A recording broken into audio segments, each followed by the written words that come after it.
Tu vois, quand on te coupe un bras ou on te crève un œil, c'est visible, tout le monde sait ce qui était arrivé. Tout le monde dit « Ah ouais !» Mais là, c'est en bas, c'est caché, c'est l'intimité. En fait, on ne voit pas l'image, on ne voit pas. Tu les dis, mais ils ne savent pas. C'est tout un handicap qui est là, en fait. C'est toute une vide qui est créée. Il reste qu'une cicatrice, en fait. Alors qu'il y avait normalement quelque chose qui devait être là.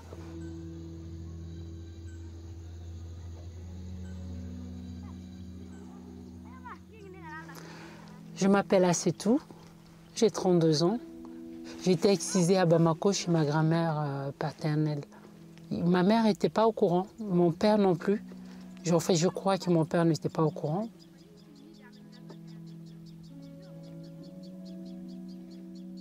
Bah, en fait, ils l'ont fait parce que déjà, c'est leur coutume, c'est leur croyance, en fait.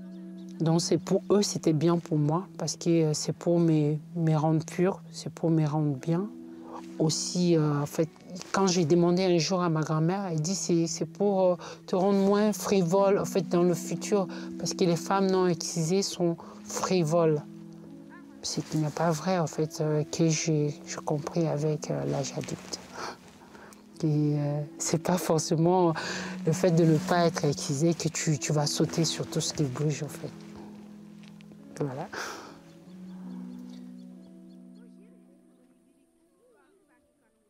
Il y a toujours quelque chose, tu as l'impression qu'il y a quelque chose qui te manque, en fait.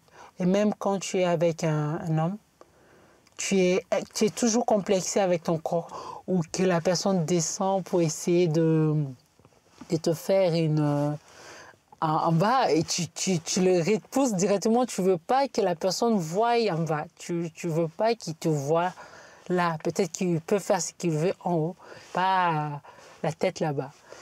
Donc, je ne sais pas comment t'expliquer.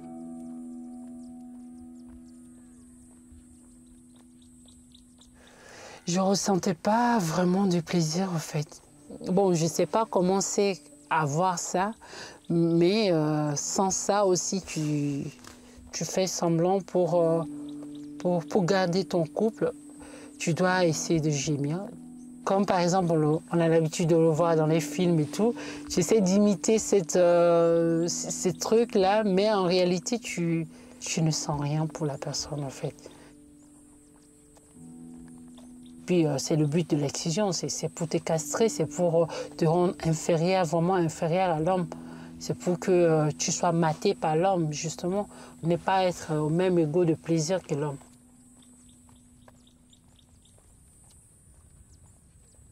C'était devenu une obsession pour moi, l'excision. Et comme je travaillais dans un cybercafé à l'époque, je faisais plein de recherches sur Google. Et j'ai vu un jour dans mes recherches qu'il y a quelqu'un qui répare, au fait, les femmes excisées. Je dis, tiens, c'est quoi ça? J'essayais de voir et j'ai vu Dr Foldès en France. Et je me suis dit, un jour où j'aurai la chance de venir en France, je ferai cette réparation. Et quand je suis arrivée en France, vraiment, la première des choses que j'ai pensé, c'était vraiment trouver cette adresse-là. J'ai appelé et on m'a donné un rendez-vous, je suis allée. Et Dr Foldès, il m'a fait une première consultation et il a trouvé que c'était bien, que j'étais opérable. Parce qu'il m'avait coupé les petits lèvres et le clitoris. Et qu'il y a des femmes qui subissent pur que ça. Donc, bref.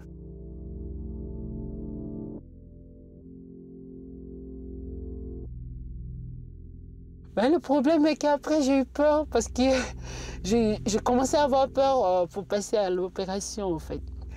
Je l'ai reporté, là, je suis à ma quatrième fois d'avoir reporté. Parce qu'en fait, j'ai toujours peur d'avoir mal. En fait, parce que je me souviens quand on m'a excisé, c'est à 8 ans, mais 8 ans, on se souvient toujours. Hein.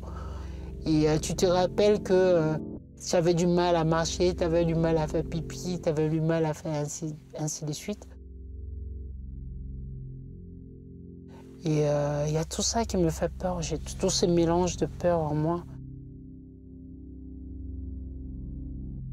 Et à chaque fois, je dis, je les appelle, je dis, désolé, je prétexte toujours quelque chose pour annuler cette opération.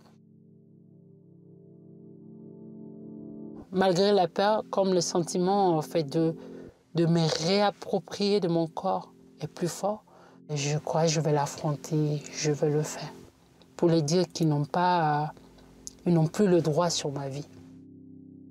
Je vais me faire opérer le vendredi, donc dans 4 jours, non, dans 5 jours. Il faut que je le fasse, il faut que je le fasse. Ce serait pour moi comme renaître. Enfin, c'est ce que je pense.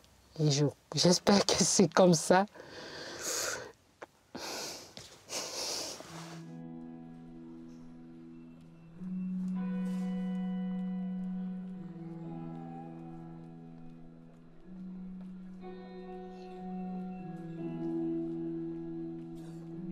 Alors la dernière fois, je devais faire mon opération et, pour la réparation du clitoris et je l'ai fait. En fait, je me suis réveillée dans ma chambre. J'étais étourdie, j'étais un peu confuse dans ma tête. Voilà, je me sentais bien, je m'étais dit waouh, je l'ai fait en fait. J'avais peur pour rien, je l'ai fait. Les premières semaines, c'est juste des antalgiques. Voilà, c'est juste ça, des antibiotiques et tout. Ensuite, 3 semaines plus tard, je suis revenue. C'est là qu'il m'a donné une pommade auquel je devais me masser tout le temps pour... En fait, c'est une pommade que je pouvais procéder à la rééducation du clitoris parce que c'était comme un membre en fait qui... il fallait redonner vie. Mais le fait de le stimuler, le donner vie en fait. Il fallait carrément, enfin, vraiment avoir plaisir de faire ça, de se toucher pour apprendre à connaître cette partie de ce corps que tu ne connaissais pas et vraiment en prendre plaisir aussi, pas que masser. Moi, selon moi, je n'aime pas trop tu vois, jouer là, toute seule comme ça. C'est un peu un truc honteux, tu vois. Et qu'on te prescrit comme un médicament, c'est un petit challenge pour moi de commencer ça. J'avoue, je ne l'ai pas regardé au premier jour. Mais 2 jours, 3 jours plus tard, j'ai regardé et c'était vraiment moche. Mais vraiment très moche. Je dis waouh, qu'est-ce que j'ai fait? C'est pas joli, ça va pas aller, ça va pas marcher. Vraiment, tous les premiers mois, j'avoue, j'étais dans le remords plutôt que dans l'appréciation. Parce que j'avais mal, parce qu'en fait, il y avait plein de tout ça. J'arrivais pas à bien marcher, il fallait marcher un peu écarté et tout.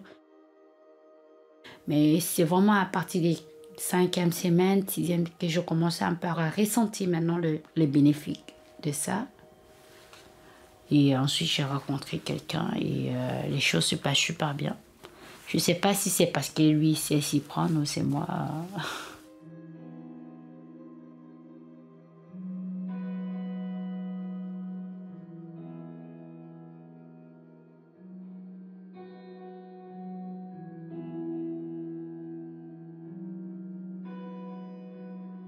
Je n'ai plus mal pendant les rapports sexuels. Avant l'opération, j'avais mal. Et parce qu'il y avait une cicatrice qui était là, qui s'irritait à chaque instant.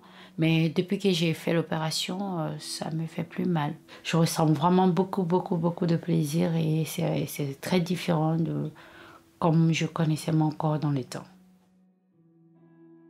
Avant, je voyais que en fait, mes copines me racontaient, voilà, nanani, et je ne savais pas comment c'était, mais maintenant, vraiment, je sens des vibrations, des fourmillements, je sens des ondes dans le corps et c'est vraiment génial cette sensation et j'aime beaucoup. Arte Radio. Mais après ça, l'handicap en fait de l'excision en fait c'est vraiment c'est une plaie plus profonde que ça en fait.